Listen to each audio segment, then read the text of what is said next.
Assalamualaikum warahmatullahi wabarakatuh. Perkenalkan, nama saya Mita Caini Jumsar dari kelas MBS 3C dengan NIM 2204030075. Baik, saya akan menjelaskan pengertian manajemen sumber daya manusia menurut para ahli dan fungsi manajemen sumber daya manusia.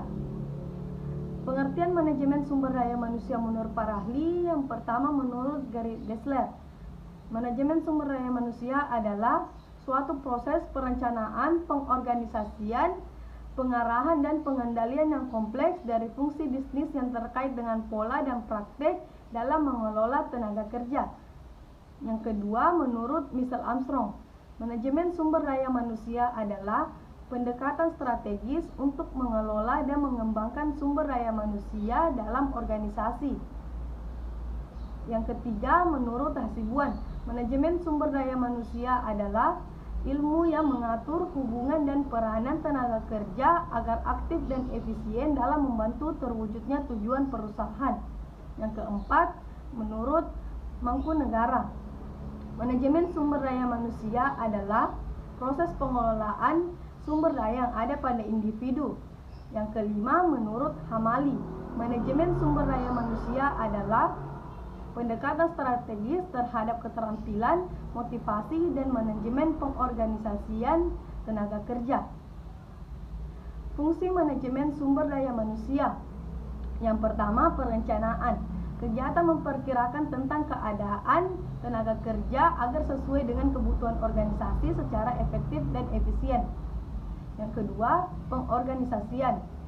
Kegiatan untuk mengatur karyawan dengan menetapkan pembagian kerja, hubungan kerja, delegasi wewenang, integrasi, dan koordinasi dalam bentuk badan organisasi. Yang ketiga, pengarahan dan pengadaan. Kegiatan memberi petunjuk kepada karyawan agar mau bekerja sama dalam membantu terwujudnya tujuan organisasi.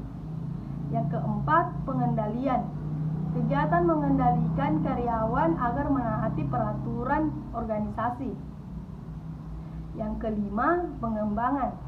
Proses peningkatan keterampilan teknis dan moral karyawan melalui pendidikan dan pelatihan. Yang keenam, kompensasi. Pemberian balas jasa berupa uang atau barang kepada karyawan. Yang ketujuh, pengintegrasian.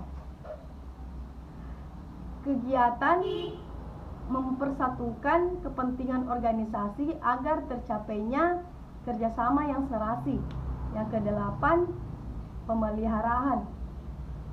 Kegiatan pemeliharaan kondisi fisik dan mental agar tetap bekerja sama sampai pensiun.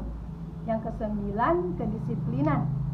Keinginan untuk menaati peraturan organisasi. Yang kesepuluh, pemberhentian.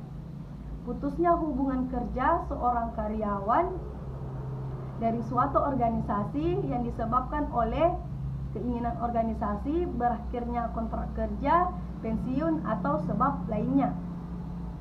Sekian penjelasan materi dari saya, kurang lebihnya mohon dimaafkan. Wassalamualaikum warahmatullahi wabarakatuh.